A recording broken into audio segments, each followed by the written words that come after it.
The NBA season is approaching its halfway point, and the Sixers find themselves in the mix for the best teams in the NBA. But there still is that missing piece that everyone is searching on to figure out what can take this team over the end. Well, a new name has entered the mix of trade rumors, which we are constantly breaking down right here on Sixers Digest. Make sure to hit that subscribe button so you keep up with everything churning out on this channel. But today I want to talk specifically about Jordan Clarkson and why he might be an interesting fit on this Sixers team. Now, what brought me to this point is this report by Brett Siegel of Clutch Points, in which he writes, compared a note on the Utah Jazz here. Compared to the East with teams monitoring the Raptors and Hawks, the Utah Jazz are one team nobody really knows what to expect from in the West. Utah has turned things around in recent weeks, winning 8 of their last 11 games. Lauri Markkanen's name has come up in trade rumors, but the Jazz still envision the young forward being the star of their team moving forward. Unless they are blown away with an offer, Markkanen will not be traded. The same cannot be said for veteran guard Jordan Clarkson. Whether he starts or comes off the bench, Clarkson would be an instant upgrade for various playoff contending teams around the NBA. The Boston Celtics have shown prior interest in Clarkson, but it would be impossible for Boston to acquire the veteran unless they gave up either Derek White or Al Horford. The Philadelphia 76ers would be another intriguing landing spot for Clarkson, especially with D'Anthony Melton in the final year of his contract. So a lot to digest here. And I want to start with the quick side note of the Lauri Markkanen news. I've been a huge Lauri Markkanen guy on this channel and have many times said that if he is available, that would be my guy for the Sixers to go all in, make a move on. It is no surprise for the Utah Jazz to pull him off the table unless they are blown away by an offer. Curious what exactly that means, but in my opinion, Lauri Markkanen is a keeper. It would be the right decision for the Jazz to hold on to him and begin to build around him. However, if he became available in any way, the Sixers should absolutely be making that phone call, as should a number of other teams in the league. And frankly, I think there are teams like the Oklahoma City Thunder and even the New York Knicks a little bit that could compete with offers and go out and get Lauri if they truly wanted. But the most important note in the story is, of course, Jordan Clarkson. And to just refresh what exactly is said there is the Philadelphia 76ers would be another intriguing landing spot for Clarkson, especially with D'Anthony Melton in the final year of his contract. So the comparison to D'Anthony Melton is interesting there. Very different players, Jordan Clarkson and D'Anthony Melton. D'Anthony Melton is a guy I think goes a little underappreciated in the scope of Sixers fans. That this is a guy who really has played phenomenal for this team. Really good shooter, has some nice athleticism, really good defender. His hands are everywhere on the court, and a great complementary piece to Tyrese Maxey. That Melton and Maxey seem like guys that really get along quite well, that they fit on the court, they fit off the court, and he's a guy who has played above his means from a contract standpoint. And what I mean by that, to compare specifically here, D'Anthony Melton on the final year of his contract, which he mentioned, making $8 million. I'm very curious what the market value for D'Anthony Melton will be this year. I do think it will be more than $8 million. I do think he absolutely reaches in that double-digit kind of sphere, possibly in that $15 million range, probably in that 10 to 15 range is where I would guess Melton gets priced at. He's a guy that for the right price, and obviously depending on what the roster looks like and what these final moves and players brought in, but Melton is a guy that I would love to have back on this Sixers team. Not a guy that I'm itching to get off by any means. I don't think he is the end-all best player. There are certainly holes in his game, the finishing around the rim, not the best playmaker, things like that. But overall, a very solid player and a style of player that the Sixers have really struggled to get and hold on to in years past. Now, to talk about Jordan Clarkson, I first want to talk about the contract because I think that's always important in these conversations, and especially when bringing it up in comparison to D'Anthony Melton being in the final year of his deal. I thought it was interesting to note that Jordan Clarkson also in the final year of his deal. So not quite the long-term security upgrade there that it was kind of portrayed in the article. And as seen here, making $23.4 million this year for Jordan Clarkson. So this was a player option deal. He did ultimately take it to cash out and serve the year in Utah. Does seem like he's kind of enjoying life in Utah. Like sometimes when there are these young losing teams, you can see the miserable players that just won out. I have not got that vibe from Jordan Clarkson when peeking in on some Jazz games, that it feels like he's enjoying his time, playing some really good ball. And to dive into his stats specifically for what he brings to the table, still a guy that purely gets buckets. That on the season, averaging 17 points per game, 5.3 assists, 3.6 rebounds. His efficiency has been a little down this year, shooting just 40.4% from the field and 29% from three. That's a significant notch below what we've kind of come to be accustomed to for Jordan Clarkson. That through his career, he's a 33.6% three-point shooter, which still is not great. Last year, he shot 33.8%. But he is a guy that can fill it up in a hurry, and that field goal percentage, as you can see, a career 43.9%, and last year shot 44.4% from the field. So the 40.4%, a bit of an outlier, and as you look kind of down the years, this is the worst shooting percentage that he has posted in his career.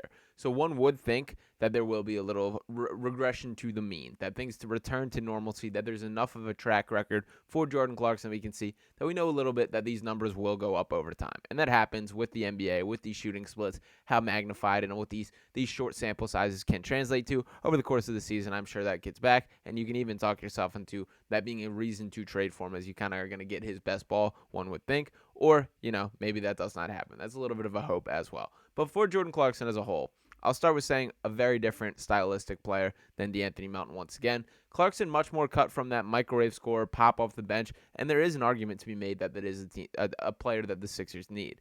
Now, I would not be willing to trade DeAnthony Melton in a deal for this, that I think Melton is so different that he's a player that's important. Frankly, this shifts back to kind of one of the Clippers players, whether it is a Marcus Morris, a Robert Covington, and I'm sure the Jazz are going to have their ultimate eyes on draft picks as they are in their rebuilding process. I'm not going to pound the table and talk about why Jordan Clarkson is the difference maker here. But I do want to note that this is interesting, kind of breaking this down the day after a game in which DeAnthony Melton was out, and the Sixers lineup for this game was especially intriguing to me. That they rolled with Tyrese Maxey, Kelly Oubre, Nicholas Batum, Tobias Harris, and Joel Embiid. And that unit looked absolutely dominant. They did blow out the Bulls. It was even closer than the 110-97 score indicated, that in the first quarter alone, the Sixers outscoring Chicago 43-18 there. It was impressive, and the game was pretty much over from then. But that lineup specifically was very intriguing to me. There was so much size on the floor. It was one of the more fun lineups that I've seen, and I think there's a real argument to be made that this should be the starting lineup moving forward. Now, if that is the case, that reduces DeAnthony Melton to a six-man type of role. And kind of the exchange there is it's either DeAnthony Melton or Kelly Oubre, and there are arguments to be made for either. I do think that lineup should be the closing lineup in a lot of nights, that I like the additional side with Maxey obviously being the smallest guy in the court, standing around 6'2", but then beyond that, you have everybody over 6'6", 6'7", and up. That Nico Batum, Tobias Harris, Kelly Oubre, and shout out to Kelly Oubre, who I think is probably a more clean comparison from a basketball perspective to Jordan Clarkson. Still guys that aren't exactly the same, but both guys that are pretty unique styles of players. Clarkson specifically, there's not a lot of guys like him in the league these days. He is that true six-man. He's a guy that won Six-Man of the Year 2 years ago in the 2020-2021 season. So it's not that far that this guy has been recognized for the type of talent that he's been. And once again, a 20-point-per-game scorer just last season as well. So this is a guy who is still getting it, and that was a career high for him last season. He's kind of figuring out his style, where he fits in the league, and kind of one of what his game needs. So to bring that over to the Sixers, is that the player that they're missing? I've seen a lot of love for Jordan Clarkson. Shout out my guy, RB Philly Take, that I know has pounded the table for a couple seasons now for Jordan Clarkson. I just don't quite see it the same way. Yes, you can make the argument of needing that additional scoring punch, but my fear is still coming down to who are going to be those guys that guard the Jason Tatums, the Giannis, all these big-time wings that the Sixers will have to get through if they want to win out the Eastern Conference and go deep into the playoffs.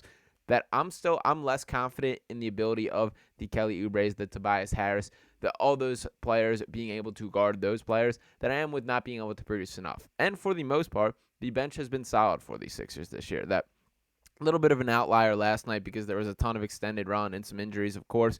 We saw little minutes from Kenny Lofton Jr. for the first time in a Sixers uniform. Saw some Jaden Springer, some Ricky Council. But the bench overall has been productive this year. That there have been upgrades, and especially when you're talking about a top six, like with DeAnthony Melton, with Kelly Oubre, and with Oubre specifically, I've gone back and forth, but many times I've said I believe his best role is the sixth man, and I still kind of see that because I think he's capable of bringing a Jordan Clarkson-like impact in his off the bench, being that microwave scorer, going out and getting his and having the freedom to create his own shots with the second unit in a way that he doesn't quite with the starters. That I love the way that he's been super decisive, taking catch-and-shoot threes, and deserves a ton of credit for being a much better defender than advertised, at least to this point. He had a couple of steals last night, picking up full court, a couple of moments where he really flashed me of Kelly is committed to this team. He's committed to winning and playing a winning brand of basketball that I think a lot of people just straight up did not think that he was capable of at this point. Jordan Clarkson has a lot of similar strengths and weaknesses to that he is a bucket getter. He's never a guy that's going to be known as a defensive glove, and that's kind of what holds me back on this overall deal. So if you're trading for a guy that's going to be a free agent, and if you think about he's making $23 million for this season, what do you think his market value will be?